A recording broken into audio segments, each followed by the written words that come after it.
kayak ya, tim acara lah di Iya. sebuah pemerintahan gitu. Iya. Habis gitu beres, ada jangkung badak gitu mah.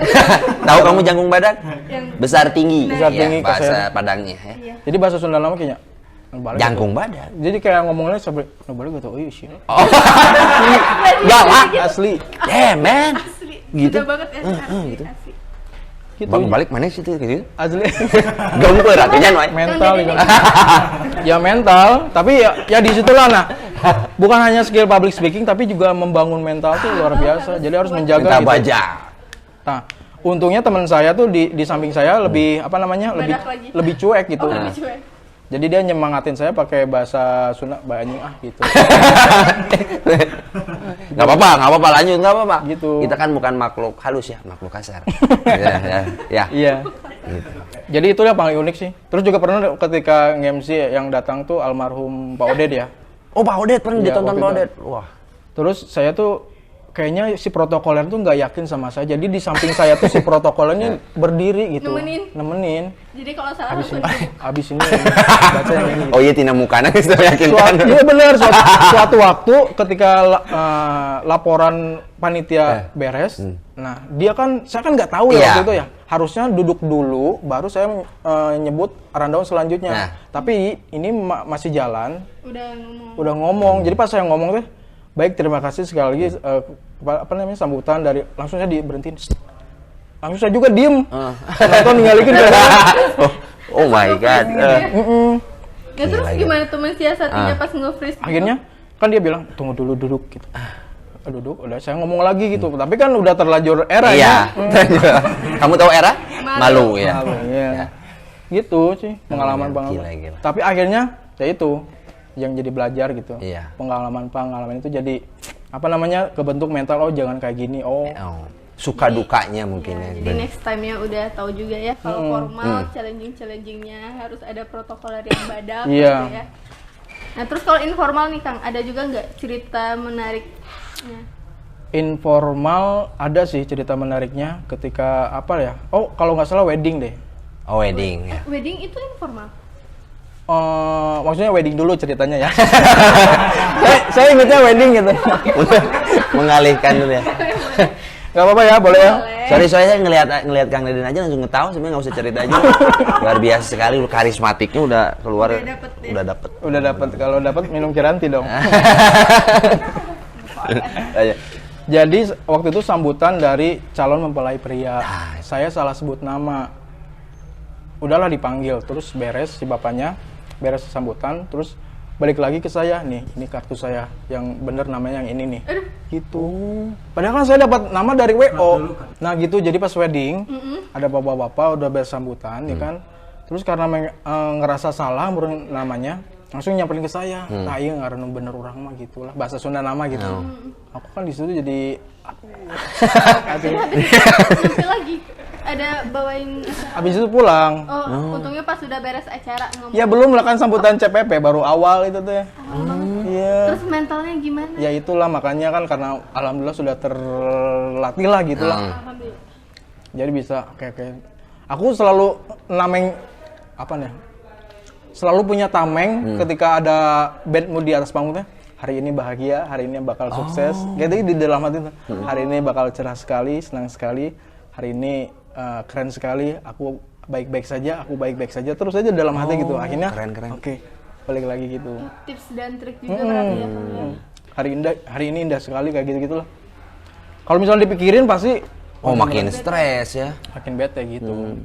Nah Kang Deden nih, nge-MC terjauh kemana? Nah, Terjauh waktu itu, nah itu juga saya kebetulan lagi-lagi relasi itu luar biasa. networking lagi ya, Networking berguna. itu 2016 Februari kalau nggak salah. Itu jadi kayak ada sebuah perusahaan training gitu. Jadi dia di perusahaan pelatihan gitu. Iya. Jadi dikontrak untuk pensiun dini para pekerja proyek tambang di Timika waktu itu. Oh jauh banget. Wah, wih, jauh banget. Wah, waktu itu kayak dan gitu Tepuk kan. tangan lu dong. Gila. Gila ya. Iya. Terus Waktu gimana itu tuh Kang? dan itu that was my first time naik pesawat itu. Nora ya gue. Pertama kalinya langsung ke Papua. Papua jauh banget. Jauh banget. Tapi sampai sana nggak disangka saudara kan? Tapi deg-degan kalau di sana tuh kayak ketat banget gitu. Peratu ininya. Ketat. Jadi masuk bandara, keluar di bandara tuh harus titip KTP sampai berapa? 4 hari kalau nggak salah. Langsung diganti sama visited card gitu kalau nggak salah, visitor jadi card Iya. gitu. yang punya kartu yang bisa masuk cuman yang punya Iya. kartu gitu. Karena ketat gitu banget. sih? Ya kan perusahaan asing ya di sana jadi kayak ketat lah gitu. Takutnya juga ini separatis juga nih takutnya. Nah di sana juga kayak tantangan gitu. Kan biasanya MC di Bandung kan bahasa Iya, Sunda betul. nggak lucu gitu, Jakarta lah. Ini mah harus di Papua yang bahasanya kita kan kalau misalnya bahasa Indonesia yang biasa kan ya biasa gitu, Iya. tapi ngelucunya gimana? Nah, Iya itu. tuh, gimana tuh buat ngejok? Wah itu awal-awal susah itu, nggak ketawa-ketawa gitu gimana? Asli. Lebih ke nggak ngerti apa gimana. Mata air sudah dekat gitu. Iya, klik-klik gitu lah. Ada nggak? Terus gimana cara ini? Nah akhirnya saya mikir, aduh, kan saya pernah dengar atau baca buku ya. Jadi kalau misalnya kamu mau manggung di suatu tempat, kamu harus tahu adat istiadat pesertanya seperti apa, penduduknya seperti. Nah akhirnya setelah beres sesi pertama itu, siangnya saya ngobrol lah sama peserta kan sambil makan siang. Pak di sini kira-kira apa yang lucu Pak yang bisa saya bahas deh? Kamu bilang aja bungkus daun. Jadi di sana tuh ada daun yang sorry ya untuk membesarkan alat itu. Gitu. Nah itu lucu tuh. Tapi bukan koteka, bukan. Bukan. Bukan bener lagi. Daun. Nggak Papua aja, tapi kayak semua orang kalau bahas itu pasti Aku ketawa.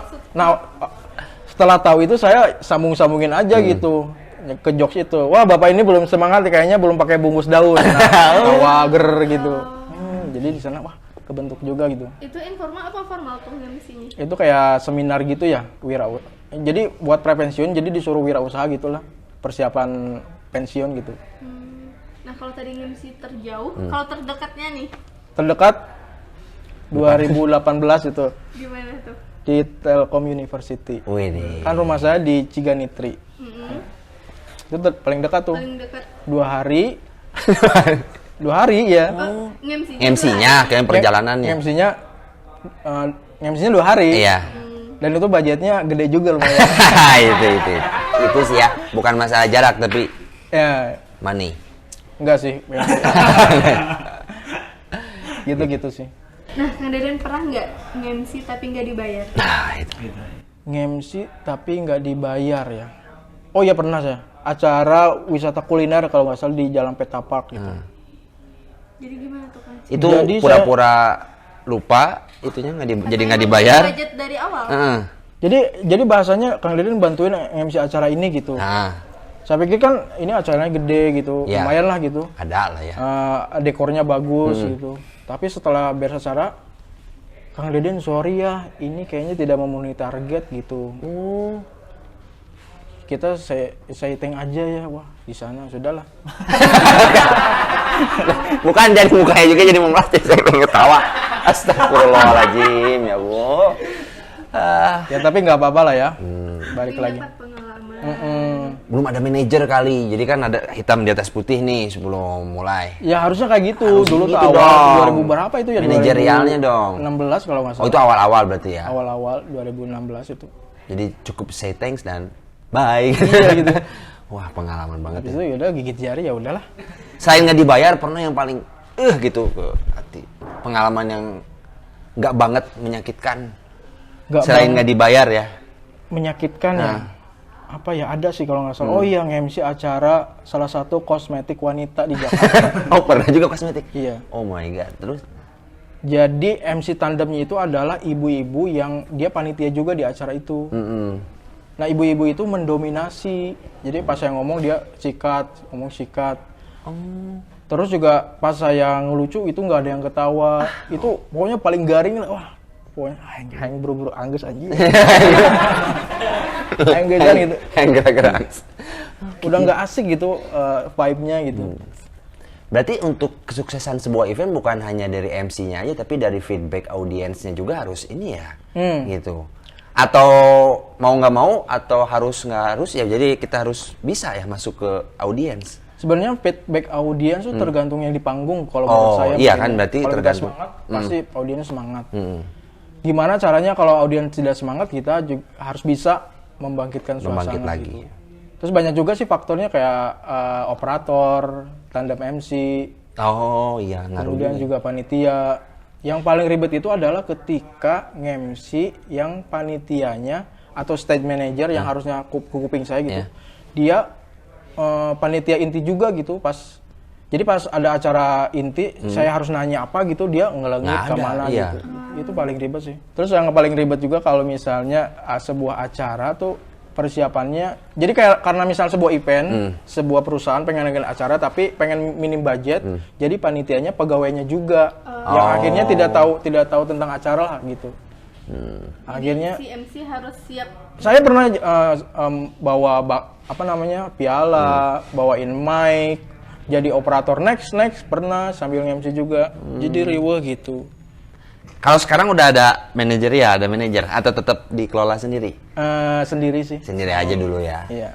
Tapi untuk next ke depannya ada rencana untuk kayaknya gua harus pakai manajer nih. Sendiri sih. Malah dibagi dua lah ya. Bagi Kak. dua ya, komisinya jadi. Gimana? Iya sih. Memang harusnya mungkin ada manajer ya. Iya, kan nggak tahu ke depannya ya. Tapi kayak saya ngitung diri kayaknya belum deh kayaknya. Belum. Mendingan sama sendiri aja dulu ya. Iya, iya. Masih bisa dikelola sendiri.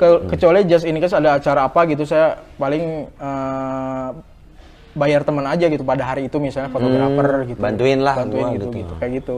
Berarti Kang Deden ini sangat ahli ya dalam keuangan. Wah, sangat ahli, sangat. Berarti ya. Boleh dong Kang tipsnya dikit nih kalau dalam mengurus Kenapa jadi parenting ya? Enggak, mungkin buat anak muda nih biasanya kan kalau yang buat berkeluarga ada yang ngatur nih istri atau ini kan anak muda naik jajan ini jajan itu ya semua gua gitu. Menurut Kang Deden nih untuk anak-anak muda zaman sekarang tips and triknya yang singkat, padat, jelas harus gimana nih mengelola uang gitu buat anak-anak muda. Harus tahu sih pengeluaran gitu. Jadi kalau saya pribadi sekarang apapun pengeluaran sekecil apapun itu ditulis gitu. Ditulis. Kemudian pemasukan sekecil apapun ditulis gitu. Nanti di akhir bulan direkap, wah ini kayaknya di tanggal segini, minggu kesini jajannya terlalu gede nih, minggu depan nggak terlalu di. Jadi kalau saya Bagus tuh. dibagi-bagi sih, misalnya masuk uang tuh ada tiga basket gitu, ada 3 keranjang, uang darurat, tabungan sama jajan gitu. Jadi kebetulan saya juga baca buku Psychology of Money ya, itu keren banget sih. Ya mengatur keuangan tidak berkaitan erat dengan kecerdasan, tapi dengan habit seseorang sih. Dia cerdas tapi tidak pintar mengelola, pasti kelabakan sih. Gila. Dari kelakuan dia memperlakukan uang sih. Keren. Oke, tepuk tangan dulu dong teman-teman. apa sih kan gini tuh Ya. maksudnya gimana? Aku fans banget sama Tukul. Serius tuh. Bukan pas bukan 4 mata ya, tapi Ya. pas 4 mata itu wah keren. Coba gerakin dong. Hah? Gayanya gimana tadi? Enggak mau. Jadi gitu sih, harus pintar manage uang. Manage ya, nge-manage. Kalaupun pintar tapi kalau manajerialnya jelek. Karena memang jujur aja baru-baru sih saya. Itu sebelum Covid saya jor-joran. Tapi pas ada Covid, wah gila men. Saya nyesel gitu, nggak mulainya nggak dari dulu. Setelah akhirnya pas Itu COVID selama 2 tahun mempengaruhi dunia MC. Oh tidak. Hebat. Pastilah, Pasti ya. Ada kan event-event jadi tertunda. Seperti itu. Ya, saya Mensiasatinya gimana Kang kalau jualan dari keripik. apapun itu ya? Iya, jualan apa lagi ya? Palu Gadal ya. Iya, Palu Gada. Luar Karena biasa. genting banget itu Maret 2020 tuh. Iya awal Covid banget ya kan. Maret, April, Mei itu saya ambil tabungan aja terus.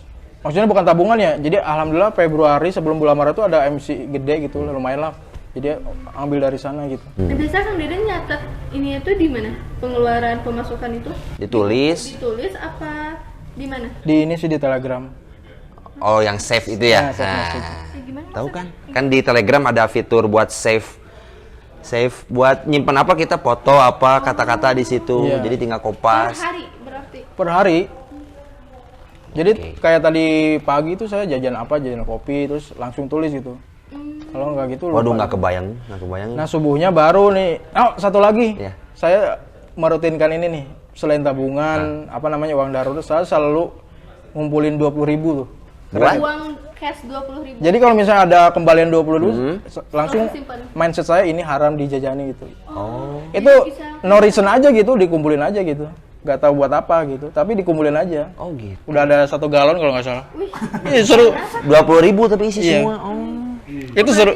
Misal ada kembalian nih dari pecahan Iya. 100.000, 20.000 semua, jadi nggak jadi jajan hari itu. Coba repot. Iya kan? Hah? Bisi Baca we apa? gitu ya. Oh iya. bener. Ya bisi aja gitu. Ya. Pernah nggak Kang gitu? Ya pernah, tapi ya ngambil lagi dari ATM gitu. Jadi pokoknya ngelihat yang hijau itu haram. Gitu. Gila.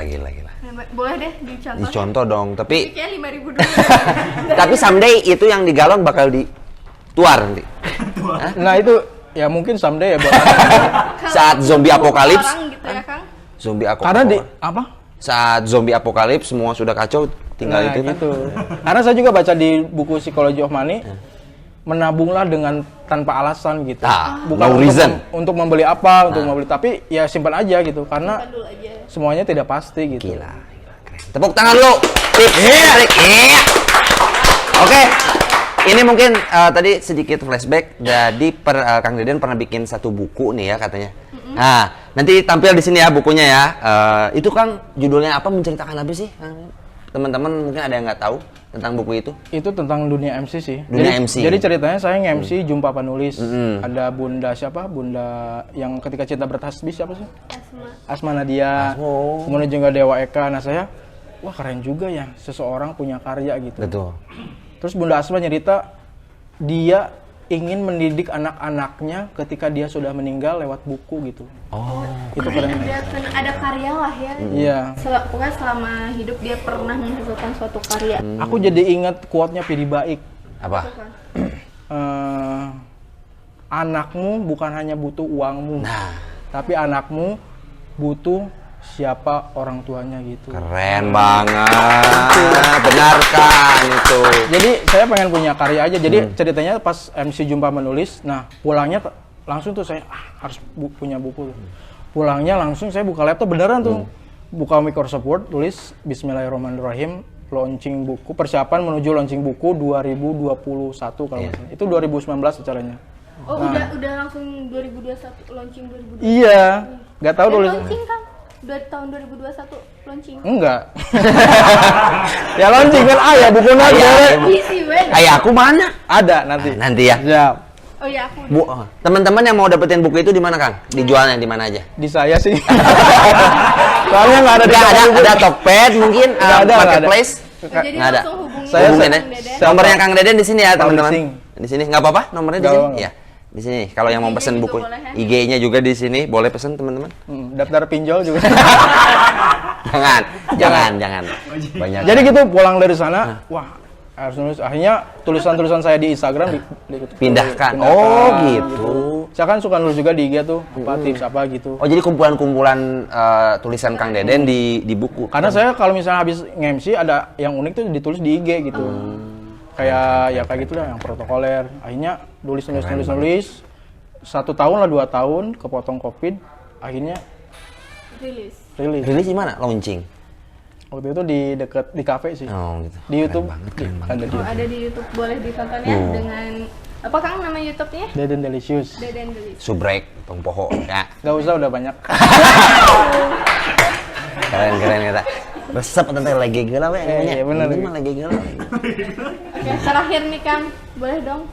Apa Kang? Ada quotes atau pantun atau apalah buat temen-temen ruang podcast kerja bercanda ini nih. Gitu. Quotes atau tips, apapun lah, bebas. Sebenarnya yang paling penting dalam hidup adalah kamu punya percaya diri. Jika kamu tidak punya percaya diri, sudah lenyaplah hidupmu gitu. Oh my god. Terima kasih Kang Deden sudah hadir. Terakhir masih ada. Kang Deden adalah anak band. Eta pisan. Bisa, gue tuh bisa. Sekali. Katanya gini. Satu bait 2 bait lah. Ya, iya katanya Kang tapi Deden dulu ciri khasnya gini, setiap kali Si bawa gitar. dem. Iya pisan. Boleh langsung aja. Sok. Salagu. Itu salagu sih saapalna. Lagu naon? Bebas. Yang teringat sama Kang Deden aja. Bebas.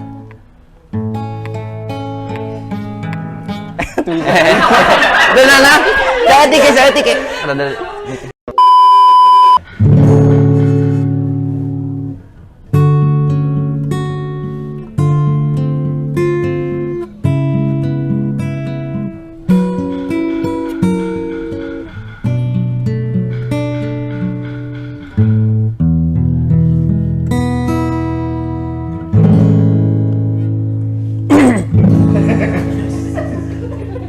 Gak apa-apa, lanjut.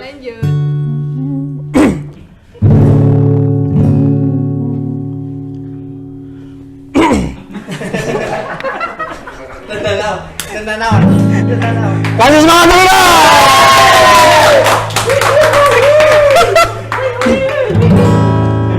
Meski waktu datang dan berlalu sampai kau tiada bertahan, semua takkan mampu mengubahku. Hanyalah kau yang ada di, hanyalah dirimu mampu membuatku jatuh dan mencinta. Kau bukan hanya sekedar indah, kau tak akan tergantung.